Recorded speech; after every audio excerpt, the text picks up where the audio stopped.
Hey guys, what's up? It's me, Jasmine, and welcome back to another weekly weigh-in vlog.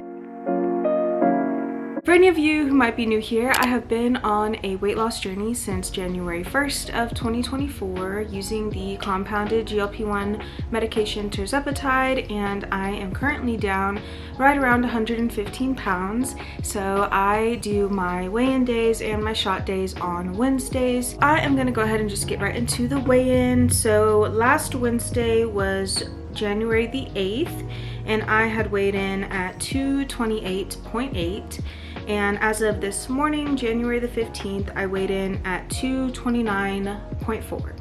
So I did gain 0.6 pounds this week, which, to be honest with you guys, I am not surprised. I had a pretty rough weekend. I definitely feel like I was slipping back into just some snacking habits and things for some reason. I feel like I was just overeating all weekend, and so I definitely feel like the scale reflects that. I don't really know what that's about. I feel like I have been really stressed lately and just going through stressful life things. I feel like I've just been really stressed lately and kind of turning to food, which is not good.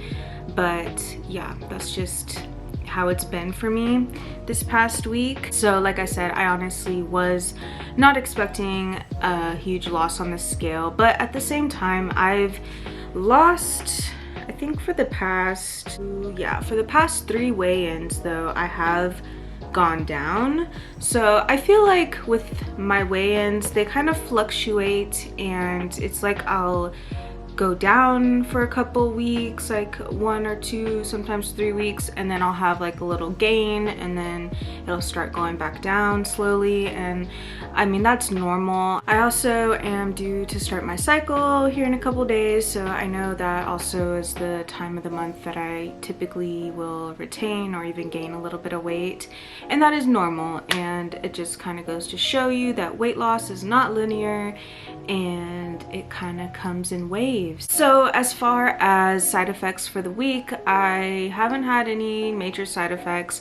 I have had a little bit of constipation, which is very normal for being on a GLP-1. I have for the past couple days kind of increased my fiber gummy intake. I have been taking I think they're called Fiberwell gummies. They're like sugar-free fiber gummies.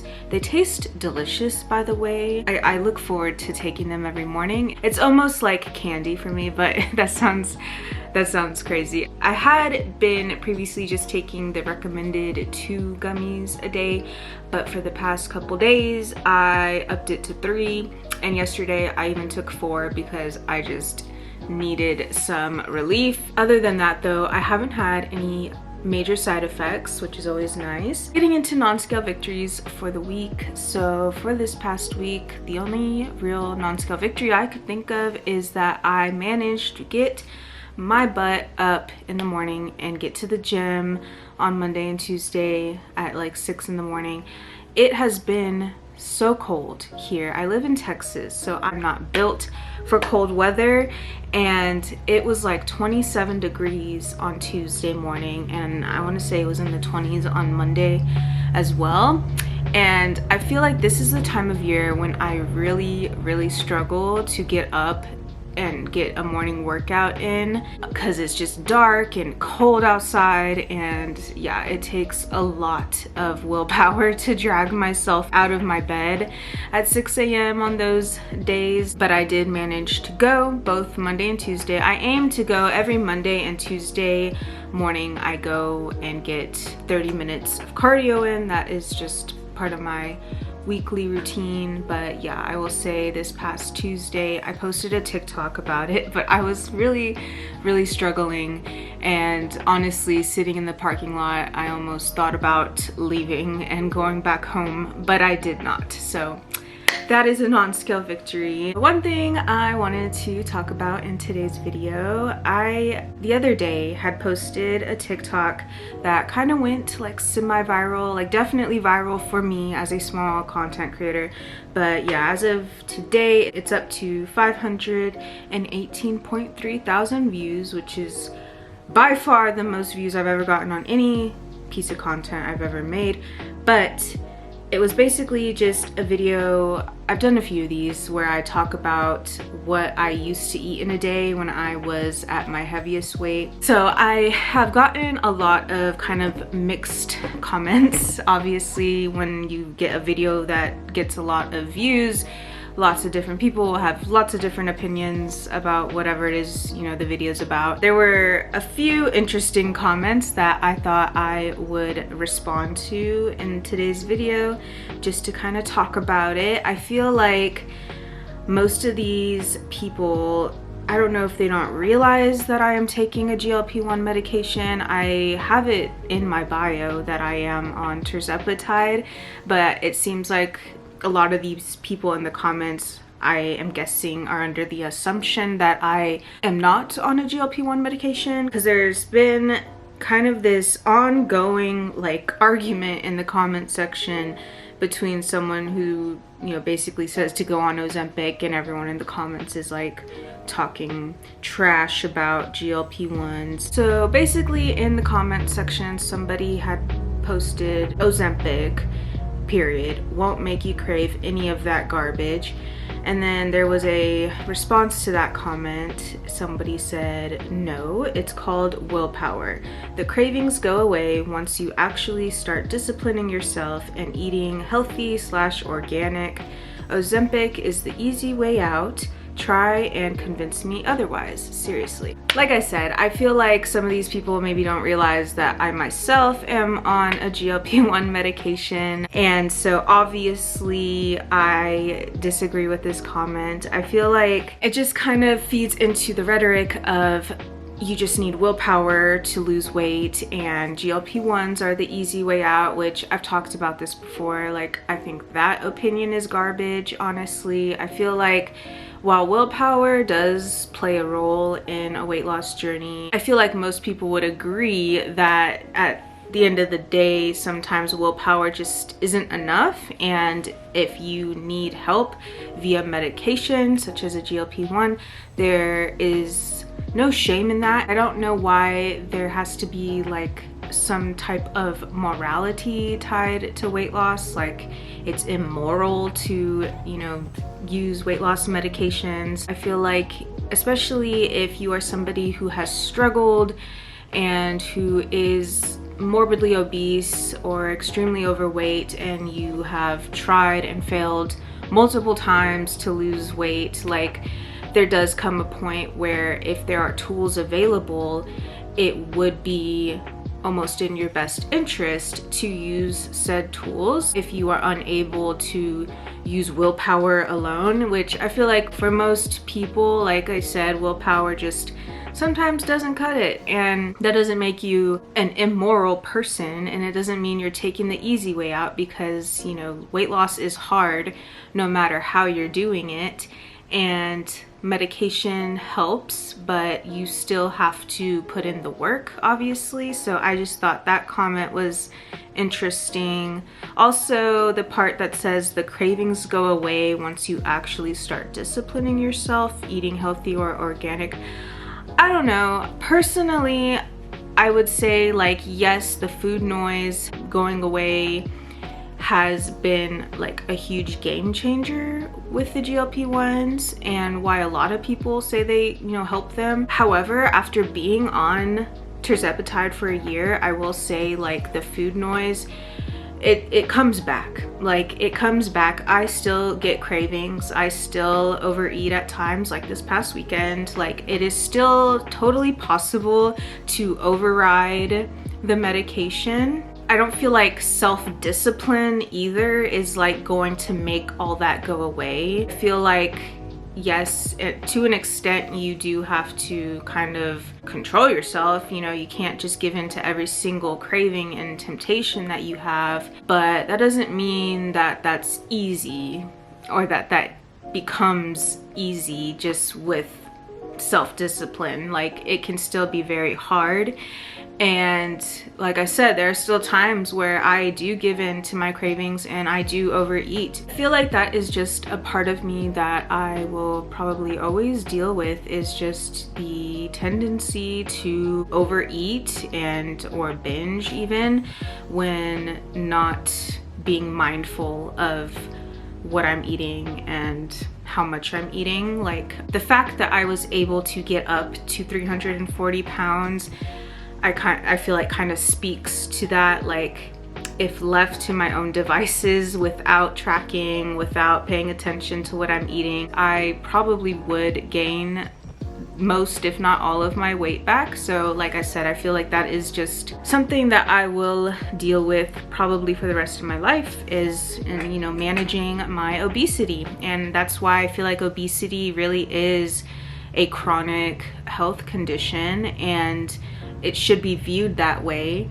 because especially with treatments for obesity, I feel like if we could view obesity as a chronic disease, which it is, which requires chronic long-term management, then maybe insurance would actually cover medications like GLP-1s for people who need them, for people who are obese and who need help managing their health condition, because it is kind of a chronic thing. And like I said, I just feel like willpower will only get you so far. So the next comment is in this same thread. Somebody said, yeah, but Ozempic eats away at your muscles. It's better to just work out and practice self-control when it comes to food. I definitely have heard that before, you know, the warning of Ozempic, and like that GLP-1s will eat away at your muscles. But I honestly feel like that's not necessarily true. I feel like what can cause muscle wasting really is just losing weight extremely quickly in general. Like I don't think it's directly related to GLP-1 medication per se, but I feel like anyone who loses a significant amount of weight in a short period of time is more prone to muscle loss, just naturally speaking. Now everyone's body is different, as a caveat, but in general you can only really lose about 2 pounds of body fat in a week, and then your body starts to break down other things in your body like muscle. Theoretically, like if you're losing 5 pounds a week for like a month, then yeah, it's very likely a good majority of that is either water weight or muscle loss. However, I will say that what I found interesting for myself is I have a smart scale that kind of measures it measures like your muscle mass, water, and all these different things. But when I had done my like 100 pounds down like overview of comparing all those measurements from the beginning to the 100 pounds lost, it actually showed that I had gained like 20 something pounds of muscle since my beginning. So I feel like a lot of that is attributed to the fact that I have been doing strength training and lifting weights for the entirety of my journey. So I feel like that helps. And then obviously just trying to get in a good amount of protein as well helps. But yeah, I think that it's definitely possible to lose a good amount of muscle on a weight loss journey if you're losing a large amount of weight really quickly, but I don't think it is like set in stone, like you are going to lose all of your muscle if you take Ozempic or something. I feel like that is just not true. So to give a little context for this next comment, I am a registered nurse and I shared that in this TikTok video, but somebody said eating like this and working in healthcare is very American, and I just thought that was kind of a funny comment. Honestly, I work from home now, but when I was working bedside, I worked a lot of different places, but there was a long period, about 4 years of my life, that I worked 16-hour shifts every weekend. And so I would do 2 16-hour days on Saturday and Sunday, and then I was off Monday through Friday. When I was working at that job, I gained a lot of weight. And a lot of it was due to the fact that I would eat takeout pretty much for like the entire day on the days that I was working.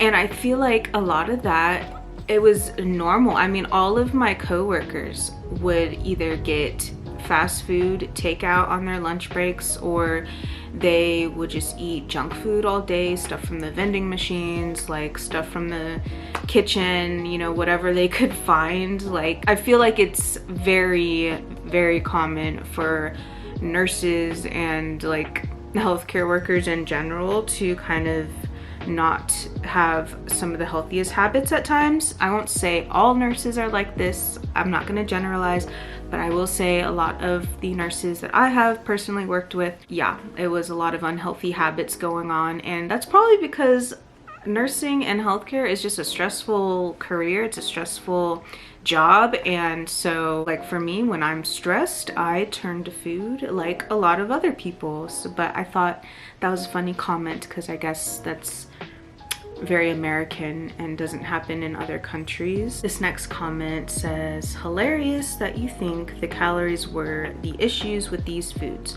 No wonder Americans are so unhealthy. I find this comment kind of funny as well. I don't know why we're taking so many shots at Americans. I guess like America is known to not have the healthiest diet, which fair. As far as thinking the calories were the issues with what I was eating, I 100% think like, yes, there was a ton of sugar and carbs and, you know, crazy stuff in the fast foods that I was eating and that I still eat, because mind you, I still eat fast food and I've lost 115 pounds.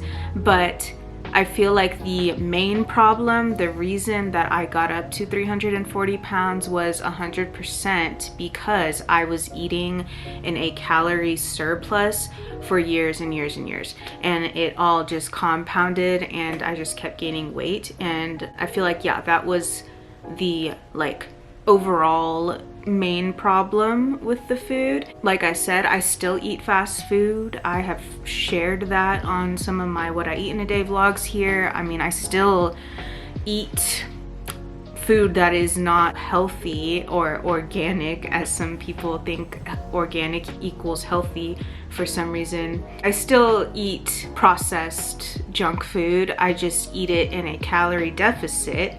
And I've lost a lot of weight doing that. Personally, I feel like, and I've talked about this before, but I feel like when I was at my heaviest weight, I was in a place of honestly desperation at that point. It was like the only thing I knew that I could do and needed to do was to lose weight by any means. And if that means eating foods that I enjoy, like the junk foods that I still enjoy, but in a calorie deficit in moderation, so that I can do it long enough to get the weight off, then that's what I'm gonna do. And do I eat healthy organic fruits and vegetables all the time? No, I don't.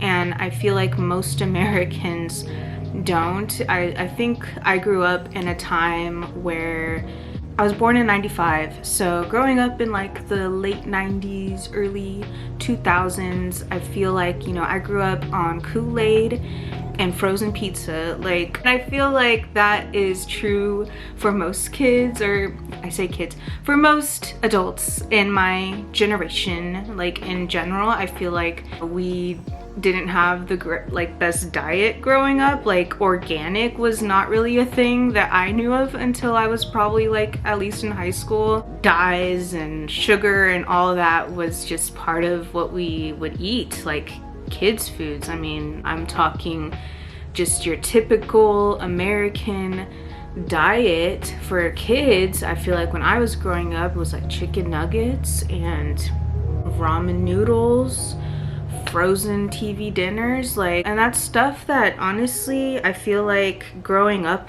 eating it, it's hard to get away from it completely because that's just what I'm used to. And I have also talked about this, that I consider myself a picky eater, in the sense that I have some food aversions to things like fruits and vegetables, and I realized that long term it would probably be healthier for me overall if I incorporated more whole foods and natural organic things in my diet. Like, yes, I get that, and over time I want to work towards that, but I feel like starting where I was and even where I'm at now, I can't focus on that. Like, I can't commit to trying to force myself to eat broccoli when it physically makes me gag, and think that I'm gonna do that long enough to lose 200 pounds. Like, it just isn't gonna happen. And so I feel like that's kind of the mindset that I had to get in when I was first starting out, especially, is that I had to allow myself to not believe that I couldn't eat what I wanted and still lose weight. I feel like in the past I have tried to do all kinds of diets. I've tried to go vegan in the past. I've tried to go vegetarian. I mean, I've tried to really force myself to eat vegetables and fruits and things that I genuinely like would gag on, like a physical reaction, because I'm just not used to those foods, because I didn't grow up on those foods. And a lot of that was just, yeah, my childhood. Like, my mom didn't instill that in me, like the habit of eating healthy, I guess, like of eating like whole foods. Like, my mom was a single mom for a period of my life growing up until she met my stepfather. But even after meeting him, he was disabled, so he couldn't work. So she was the breadwinner. She worked 2 jobs a lot of the time. She wasn't home. So I had to be more self-reliant as a child and like make my own meals and stuff. So I mean, I'm telling you, like, I grew up on like ramen noodles and grilled cheese sandwiches that I could make in my little grilled cheese sandwich press maker thing. And so yeah, I feel like there's a lot of stuff that goes into why a person eats the way they do, and I realize as an adult you make the choices on how you want to live and how you want to eat and stuff. But yeah, I feel like this is a total tangent I've gone on, but basically my point is that I do think calories over everything. I feel like, yeah, sugar and stuff is a thing, and if you do have an actual condition like you're actually diabetic, then obviously, yes, you have to pay attention to sugar and stuff like that. But me personally, I'm not diabetic, and so I focus on calories. And I try to focus on protein as well, and that is what has worked for me, and that's what I'm gonna keep doing until I get to my goal weight. And then maybe in the future I'll hit a point where I'm ready to make the mental shift to switching to more organic, healthy, whole food things. Yeah. Anyways, guys, I feel like I have blabbed long enough, so I'm gonna go ahead and wrap it up here. I will say that I know TikTok is maybe not gonna be a thing, which that would happen right when I'm starting to pick up traction over there.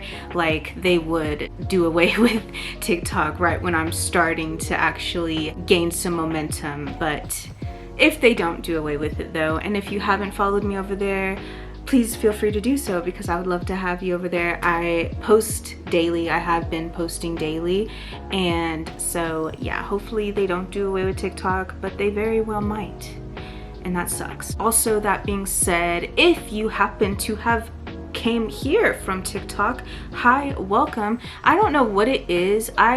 It's really hard to get people to convert from like one app to another. Like, I feel like I have kind of tried to coerce people to follow me from TikTok on YouTube and vice versa, and it seems to be challenging, and I don't know what that's about. I'm gonna go ahead and wrap it up here, like I said, and if you haven't subscribed yet, please do. Please join the family. We are a growing family here, and I appreciate all of you who are already subscribed and comment and like my videos and engage with my content. It really does help me in my journey of growing my social media. So as far as an emoji for the day or week, emoji for the week, we're going to do a cupcake because I like cupcakes and I eat cupcakes in moderation. And so if you made it this far, leave a cupcake in the comments to let me know.